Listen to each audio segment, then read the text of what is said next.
ಧರ್ಮಸ್ಥಳದಲ್ಲಿ ನಡೀತಾ ಇರುವಂತ ಅಸಹಜ ಸಾವುಗಳೇನಿದಾವೆ ಆ ಸಾವುಗಳ ಬಗ್ಗೆ ಸಮಗ್ರ ತನಿಖೆ ಆಗ್ಬೇಕು.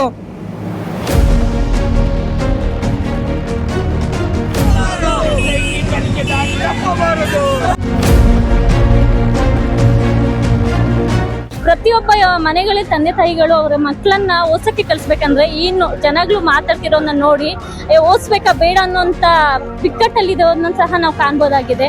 ಬಹುಜನ ಸಮುದಾಯಗಳು ಇಲ್ಲಿ ಬದುಕಲೇಬೇಕಾದಾಗ ಸಂವಿಧಾನಕ್ಕೆ ಯಾವುದೇ ಅಪಾಯ ಆಪತ್ತು ಬರಲೇಬಾರ್ದು.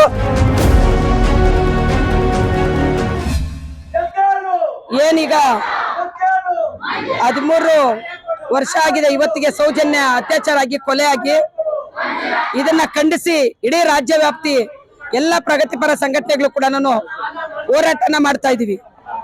ಉದ್ದೇಶ ಇಷ್ಟೇನೆ, ಧರ್ಮಸ್ಥಳದಲ್ಲಿ ನಡೀತಾ ಇರುವಂತ ಅಸಹಜ ಸಾವುಗಳೇನಿದಾವೆ ಆ ಸಾವುಗಳ ಬಗ್ಗೆ ಸಮಗ್ರ ತನಿಖೆ ಆಗ್ಬೇಕು. ಎರಡನೇದಾಗಿ ಇವತ್ತೇನಲ್ಲಿ ಮೈಕ್ರೋ ಫೈನಾನ್ಸ್ ದಂಧೆ ನಡೀತಾ ಇದೆ, ಅದ್ರ ಬಗ್ಗೆ ತನಿಖೆ ಆಗ್ಬೇಕು. ಅಲ್ಲಿ ಅಕ್ರಮ ಆಸ್ತಿಗಳ ಬಗ್ಗೆ ತನಿಖೆ ಆಗ್ಬೇಕು. ಮತ್ತೆ SIT ಅವರು ಏನ್ ಇವತ್ತು ಮಾಡ್ತಿದ್ದಾರೆ, ಆ ಕೊಲೆಗಳಾಗಿರುವಂತ ಮನೆಗಳಿಗೆಲ್ಲ ಕೂಡ ಹೋಗಿ ಅವರನ್ನ ಇವತ್ತು ವಿಚಾರಣೆ ಮಾಡ್ಬೇಕು, ಆ ಕುಟುಂಬಗಳವ್ರ ಹತ್ರ ವಿಚಾರಣೆ ಮಾಡ್ಬೇಕು ಅಂತ ಹೇಳಿ ನಾವು ಒತ್ತಾಯನ ಮಾಡ್ತಾ ಇದೀವಿ. ಬಟ್ ಇದೇ ಸಂದರ್ಭದಲ್ಲಿ ಈಗ ಬಿಜೆಪಿ ಅವರು ಮೊನ್ನೆ ಎಲ್ಲ ಕೂಡ ಹೋಗಿ ಧರ್ಮಸ್ಥಳದಲ್ಲಿ ಹೋರಾಟ ಮಾಡಿದ್ದಾರೆ. ಈಗ ನಾವು ಏನು ಹೋರಾಟ ಮಾಡ್ತಾ ಇದೀವಿ, ಅಲ್ಲಿ ನ್ಯಾಯ ಸಿಗ್ಬೇಕು ಅಂತ ಹೇಳಿ ಹೋರಾಟ ಮಾಡ್ತಾ ಇದ್ರೆ ನಾವೆಲ್ಲ ಹಿಂದೂ ವಿರೋಧಿಗಳು, ಧರ್ಮಸ್ಥಳ ವಿರೋಧಿಗಳು ಅನ್ನೋದನ್ನ ಇವತ್ತೇನು ಬಿಂಬಿಸ್ಲಿಕ್ಕೆ ಹೋಗ್ತಾ ಇದ್ದಾರೆ. ನಾವು ಧರ್ಮಸ್ಥಳ ವಿರೋಧಿಗಳಲ್ಲ, ದೇವರ ವಿರೋಧಿಗಳಲ್ಲ. ಆದ್ರೆ ದೇವರ ಹೆಸರಿನಲ್ಲಿ ನಡೀತಾ ಇರುವಂತ ಅನ್ಯಾಯ, ದೌರ್ಜನ್ಯ, ದಬ್ಬಾಳಿಕೆ, ಅತ್ಯಾಚಾರಗಳ ಬಗ್ಗೆ ಸಮಗ್ರ ತನಿಖೆ ಆಗ್ಬೇಕು ಅಂತ ಕೇಳೋಂಥವ್ರು. ಇವ್ರು ಹೇಳ್ತಾ ಇರೋಂಥದ್ದು ಯಾರು ಸಿಗ್ತಾ ಇಲ್ಲ, ಸಾಕ್ಷಿಗಳು ಯಾರು ಇಲ್ಲ, ಸಾಯಿಸಿರೋರು ಯಾರು ಗೊತ್ತಿಲ್ಲ, ಅತ್ಯಾಚಾರ ಮಾಡಿದವ್ರು ಯಾರು ಗೊತ್ತಿಲ್ಲ. ಹಂಗಾದ್ರೆ ಅವ್ರನ್ನ ಕೊಂದವ್ರು ಯಾರು, ಅತ್ಯಾಚಾರ ಮಾಡಿದವ್ರು ಯಾರು? ಇದು ಇವತ್ತು ನಮ್ಮ ಮುಂದೆ ಇರುವಂತ ಪ್ರಶ್ನೆ. ಇದರ ಬಗ್ಗೆ ಸಮಗ್ರ ತನಿಖೆ ಆಗ್ಬೇಕು ಅಂತ ಹೇಳಿ ನಿಮ್ಮ ಮುಖಾಂತರ ಒತ್ತಾಯನ ಮಾಡ್ತಾ ಇದೀವಿ ಸರ್.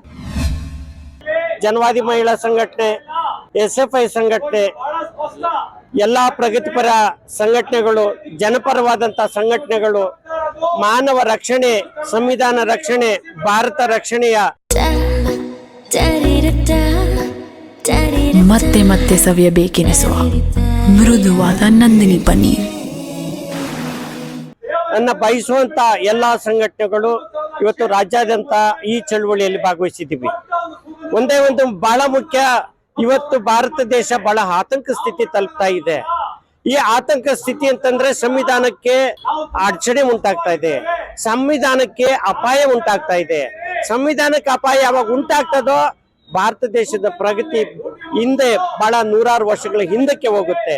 ಆದ್ರೆ ಇದನ್ನ ಸಂವಿಧಾನ ಉಳಿವಿಗಾಗಿ ಎಲ್ಲಿವರೆಗೂ ಸಂವಿಧಾನ ನಾವು ಉಳಿಸೋದಿಲ್ಲ ಅಲ್ಲಿವರೆಗೂ ಭಾರತ ದೇಶದ ಪ್ರಗತಿ ಸಾಧ್ಯನೇ ಇಲ್ಲ. ಅಂದಾಗ ಬಹುಜನ ಸಮುದಾಯಗಳು ಇಲ್ಲಿ ಬದುಕಲೇಬೇಕಾದಾಗ ಸಂವಿಧಾನಕ್ಕೆ ಯಾವುದೇ ಅಪಾಯ ಆಪತ್ತು ಬರಲೇಬಾರ್ದು. ಇವತ್ತು ಸಂವಿಧಾನದಿಂದಲೇ ನಾವೆಲ್ಲರನ್ನು ಇವತ್ತು ಇಷ್ಟೊಂದು ನಾನಾ ರೀತಿಯಲ್ಲಿ ಶೈಕ್ಷಣಿಕವಾಗಿ ಆಗ್ಬೋದು, ಆರ್ಥಿಕವಾಗಿ ಆಗ್ಬೋದು, ರಾಜಕೀಯವಾಗಿ ಆಗ್ಬೋದು, ಎಲ್ಲಾ ಸರ್ವಾಂಗೀಣ ಅಭಿವೃದ್ಧಿ ಹೊಂದ್ತಾ ಇರೋದು ನಾವು ಸಂವಿಧಾನದಿಂದ ಮಾತ್ರನೇ ಹೊರತು ಇವತ್ತು ಅಪಾಯ ಬಂದಿರುವಂತ ಸಂದರ್ಭದಲ್ಲಿ ಏನು 13 ವರ್ಷಗಳ ಹಿಂದೆ ನಡೆದಿರ್ತಕ್ಕಂಥ ಧರ್ಮಸ್ಥಳದ ಸೌಜನ್ಯ ಕೊಲೆ ಏನಾಗಿದೆಯೋ ಆವತ್ತಿಂದ ಇವತ್ತುವರೆಗೂ ಸಹ ನಾವಂತೂ ಪ್ರಗತಿಪರ ಸಂಘಟನೆ ಭೀಮಸೇನೆ ಕರ್ನಾಟಕದ ಪಂಡಿತ್ ಮುನುಂಗಪ್ಪ ನಾನು ನನ್ನ ಒಟ್ಟಾರೆ ಕಾರ್ಯಕರ್ತರಲ್ಲಿ ಭಾಗವಹಿಸಿದ್ದೀವಿ. ಯಾಕೆ ಅಂತಂದ್ರೆ ಈ ಚಳವಳಿ ಅಷ್ಟು ಒಂದು ರೀತಿಯಲ್ಲಿ ಪ್ರಗತಿಪರವಾಗಿ ನ್ಯಾಯಕ್ಕಾಗಿ ಪ್ರಾಮಾಣಿಕವಾಗಿ ದುಡಿತಾ ಇರುವಂತ ಸಂಘಟನೆ. ಈ ತರ ಹಲವಾರು 100 ಸಂಘಟನೆಗಳು ಉಟ್ಕೊಳ್ಬೇಕಾಗಿದೆ. 106 ಸಂಘಟನೆಗಳಲ್ಲಿ ಒಂದು ಜಾಗೃತಿ ಮೂಡಬೇಕಾಗಿದೆ. ಜಾಗೃತಿ ಮೂಡಿ ನಿನ್ನೆ ಆದಂತ ಒಂದು ಅಪಾಯ ಏನು ಪಾರ್ಲಿಮೆಂಟ್ ಅಲ್ಲಿ ಇದೆಯೋ ಆ ಪಾರ್ಲಿಮೆಂಟ್ ಸಂವಿಧಾನ ರಕ್ಷಕರು ಬಹಳ ಅತಿ ಮುಖ್ಯವಾದಂತ ಒಂದು ಗವಾಯಿ ಸಾಹೇಬರ ಕುರ್ಚಿಗೆ ಒಬ್ಬ ಶೂ ಎಸೆದಿದ್ದಾನೆ ಸನಾತನವಾದಿ ಅಂತಂದಾಗ, ಸನಾತನವಾದಿಗಳು ಏನಾಗಿದ್ದಾರೆ ಇವತ್ತು ದೇಶದಲ್ಲೇನೆ ಸಮುದಾಯವನ್ನ, ಒಟ್ಟಾರೆ ಸಮುದಾಯವನ್ನ, ಜನ ಸಮುದಾಯವನ್ನ ಹಿಂದೂಗಳಾಗಿ ಪರಿವರ್ತಿಸ್ತಾ ಇದ್ದಾರೆ.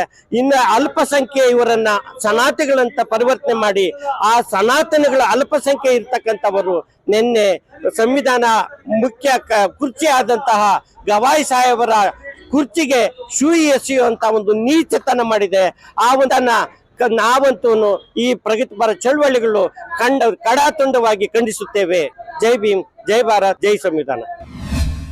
ನಾನು SFI ಅಲ್ಲಿ ನಿರಂತರವಾಗಿ 8 ವರ್ಷಗಳ ಕಾಲದಿಂದ ಕೆಲಸ ಮಾಡ್ತಾ ಇದ್ದೀನಿ, ಕಾರ್ಯನ ನಿರ್ವಹಿಸ್ತಾ ಇದ್ದೀನಿ. ಅದೇ ರೀತಿ ನಾನು MA ಇನ್ ಎಕನಾಮಿಕ್ಸ್ ಸರ್ಕಾರ ಮಹಿಳಾ ಕಾಲೇಜಲ್ಲಿ ಓದ್ತಾ ಈಗ ಇನ್ನ ವಿದ್ಯಾರ್ಥಿಯಾಗಿ ಫೈನಲ್ ಇಯರ್ ಅಲ್ಲಿ ವಿದ್ಯಾರ್ಥಿಯಾಗಿ ಓದ್ತಾ ಇದ್ದೀನಿ. ಈಗ ಏನಂದ್ರೆ ಮೈನು ಈ ಸೌಜನ್ಯನ ಸತ್ತಿ 13 ವರ್ಷಗಳಿಂದ ನಮ್ಮ SFI ಅಲ್ದಿರ ಹಲವಾರು ಪ್ರಗತಿಪರ ಸಂಘಟನೆಗಳು ನಿರಂತರವಾಗಿ ಹೋರಾಟ ಮಾಡ್ಕೊಂಡು ಬಂದ್ರು ಸಹ ಧರ್ಮಸ್ಥಳದಲ್ಲಿ ನಡೀತಿರುವಂತ ಸಾವುಗಳು, ದೌರ್ಜನ್ಯಗಳು, ಕೊಲೆಗಳು ಪ್ರಕರಣ ನಡೀತಾನೆ ಇದೆ. ನಾವು ಏನು ಹೋರಾಟ ಮಾಡಿ ಆ ಸದ್ಯಕ್ಕೆ ನಾವು ಮೆಮೊರಂ ಕೊಡ್ತೀರಾ, ಆ ಸದ್ಯಕ್ಕೆ ಅಂತಾರೆ ಹೊರತು ಮುಂದಿನ ದಿನಗಳಲ್ಲಿ ನಡೀತಿರುವ ಹೆಚ್ಚಾಗ್ತಾನೆ ಇದಾವೆ ಹೊರತು ದೌರ್ಜನ್ಯಗಳು ಯಾವುದೇ ಕಾರಣಕ್ಕೂ ಕಡಿಮೆ ಆಗಿಲ್ಲ ಅನ್ನೋದು ನಮ್ಮ ಕಣ್ಣಾರೆ ಕಾಣ್ತಾ ಇದೀವಿ. ಅದೇ CITಗೆ ಒಪ್ಪಿಸಿದ್ರು ಸಹ ಅವ್ರಿಗೆ ನಿರಂತರವಾಗಿ ಅವ್ರ ಕೆಲಸನ ಕಾರ್ಯನ ನಿರ್ವಹಿಸ್ಕೊಳ್ಳಕ್ಕೆ ಯಾವುದೇ ಅಂತ ನಮ್ಮ ಸರ್ಕಾರ ಅಡೆತಡೆಯನ್ನ ಮಾಡ್ತಾ ಇದೆ ಅನ್ನೋದು ನೋಡ್ಬೋದು. ಅಷ್ಟೇ ಅಲ್ದಿರ ಇಷ್ಟು ಹೆಣ್ಮಕ್ಳು ಮೇಲೆ ನಾವು ಇಷ್ಟು ನಿರಂತರವಾಗಿ ಯಾವುದೇ ಇದು ಕೊಲೆಗಾರಗಳನ್ನ ಬಂಧಿಸ್ದಿರಾ ಅತ್ಯಾಚಾರಗಳು ದಿನ ದಿನ ಹೆಚ್ಚಾಗ್ತಿರುವ ಕಾರಣದಿಂದ ಏನಾಗ್ತಿದೆ ಅಂದ್ರೆ ಮನೆಗಳಲ್ಲಿ ಸಹ ಹೆಣ್ಮಕ್ಳುಗಳನ್ನ ಓದ್ಸಕ್ಕೆ ಕೆಲಸಕ್ಕೆ ಸಹ ತೊಂದರೆಗಳನ್ನ ಎದುರಿಸಿರೋದನ್ನ ನೋಡ್ತಾ ಇದ್ದೀವಿ. ಪ್ರತಿಯೊಬ್ಬ ಮನೆಗಳಲ್ಲಿ ತಂದೆ ತಾಯಿಗಳು ಅವರ ಮಕ್ಕಳನ್ನ ಓದ್ಸಕ್ಕೆ ಕಲಿಸ್ಬೇಕಂದ್ರೆ ಇನ್ನು ಜನಗಳು ಮಾತಾಡ್ತಿರೋದನ್ನ ನೋಡಿ ಓದಿಸ್ಬೇಕಾ ಬೇಡ ಅನ್ನೋಂತ ಬಿಕ್ಕಟ್ಟಲ್ಲಿರೋದನ್ನ ಸಹ ನಾವು ಕಾಣ್ಬೋದಾಗಿದೆ. ಅಷ್ಟೇ ಅಲ್ದಿರ ಇವಾಗ ನೋಡೋದಾದ್ರೆ ಸೌಜನ್ಯದೇ ಅಲ್ದಿರ ಹಲವಾರು ಸಾವಿರಾರು ಲೆಕ್ಕಗಿಲ್ದಿರೋಷ್ಟು ದೌರ್ಜನ್ಯಗಳು, ಅತ್ಯಾಚಾರಗಳು ಧರ್ಮಸ್ಥಳದಲ್ಲಿ ನಡೆದಿದೆ. ಹೆಸರು ಮಾತ್ರ ದೇವಸ್ಥಾನ ಆಗಿದೆ.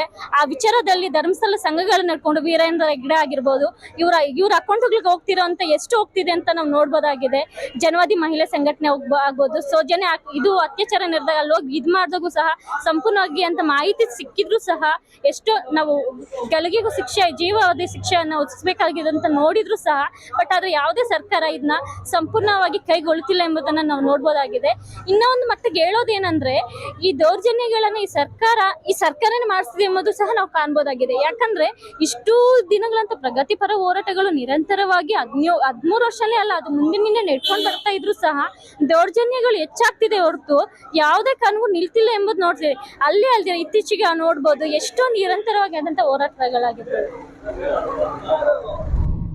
ಮತ್ತಷ್ಟು ವಿಶೇಷ ವಿಡಿಯೋಗಳನ್ನು ನೋಡಲು ಮತ್ತು ಹೊಸ ವಿಡಿಯೋಗಳ ಬಗ್ಗೆ ತಿಳಿಯಲು ಈ ದಿನ .com ಯೂಟ್ಯೂಬ್ ಚಾನೆಲ್ ಸಬ್ಸ್ಕ್ರೈಬ್ ಮಾಡಿ ಮತ್ತು ಬೆಲ್ ಐಕಾನ್ ಕ್ಲಿಕ್ ಮಾಡಿ.